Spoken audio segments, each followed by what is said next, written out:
Parenting can be tough on the best of days, but sometimes you find yourself in a situation where you just are not sure what to say.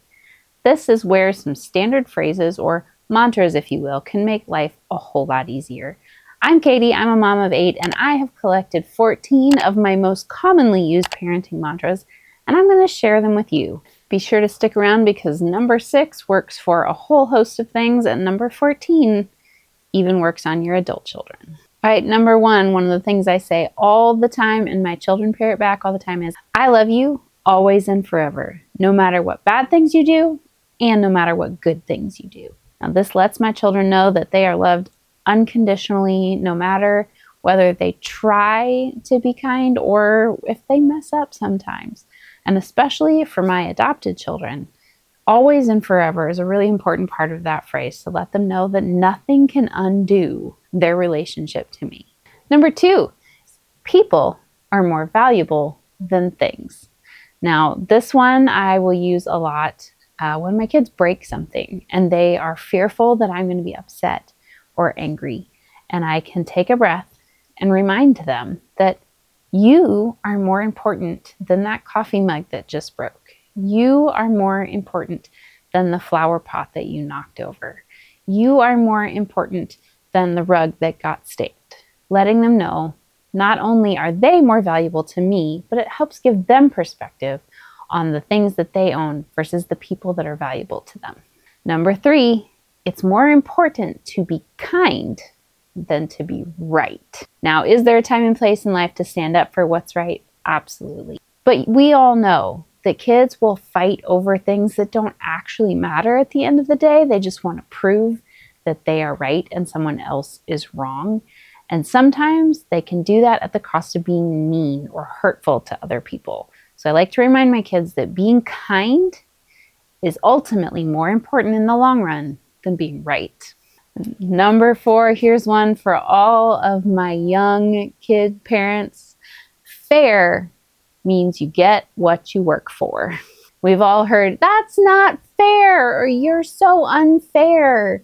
And fair does not always mean exactly the same. It does mean that you get what you work for. Number 5, we all have to do things that we don't like sometimes. We get them done so that we can enjoy other things later. This will apply across a huge variety of ages. You may not like putting your laundry away, but we do it so that you can enjoy wearing all of your favorite clothes later. We don't like doing the dishes, but we do it so that we can enjoy our yummy food on them later. We don't like doing our schoolwork, but we learn to read so that we can enjoy great stories later.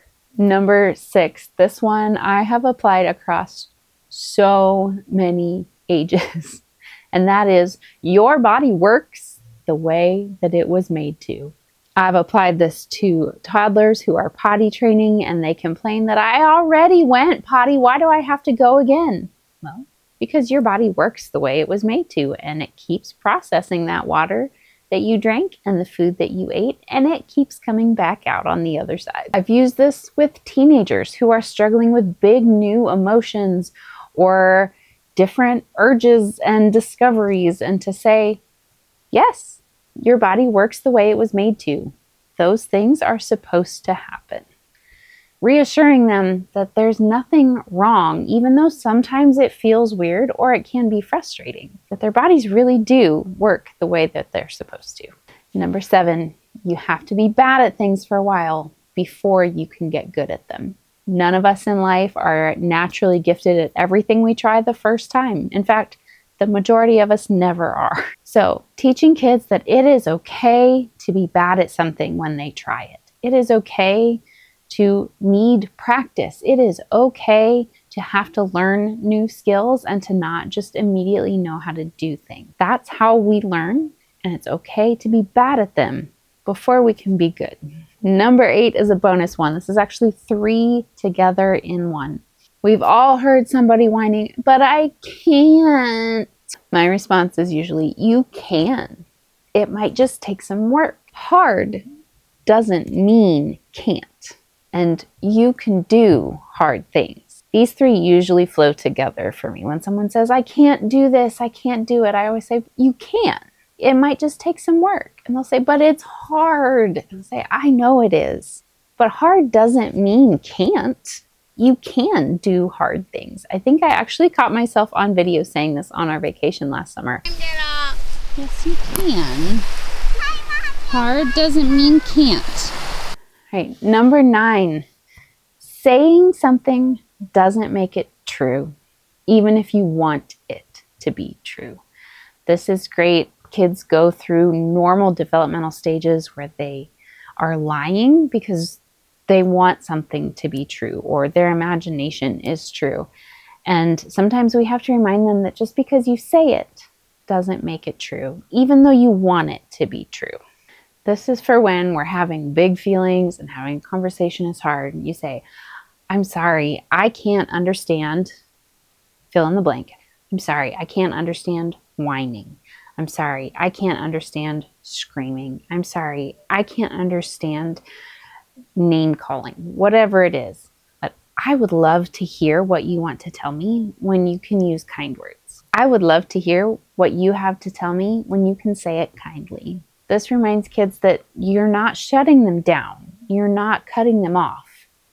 But you do expect them to be respectful while they're speaking. Number 11, tell my kids, you are very special and valuable to me.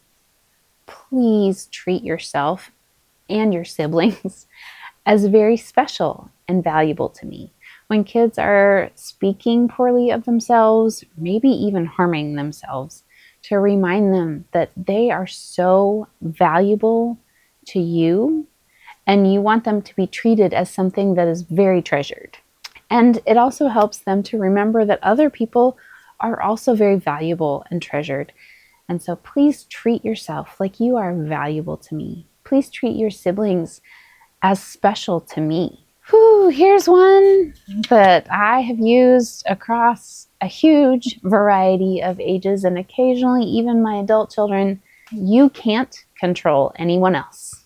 You can only control your own words and actions. It's not your job to fix them, but it is your job to be in control of you. This is when I have little kids tattling.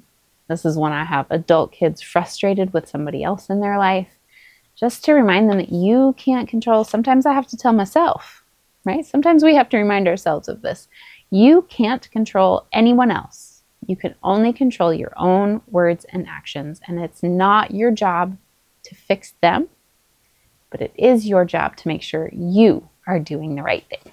And number 13, it's hard for all of us to be fill in the blank all the time. It's hard for all of us to be loving all of the time. It is hard for all of us to be patient all of the time. It is hard for all of us to be joyful, thankful, gentle. It is hard for all of us to have self-control all of the time. And that's why we all need Jesus. But he promises to help us through his Holy Spirit. And finally, something that I tell not only my children, but my adult children and even my good friends as well, is being a healthy and functional person takes maintenance and effort and work. And you are worth your own hard work. So let me know which one of those was helpful to you. Fill in your own in the comments below. Let's share our parenting wisdom with each other. Thank you so much for being here. Be sure to subscribe if you haven't already and follow along for more family adventures. We love you guys, and we will see you again very soon.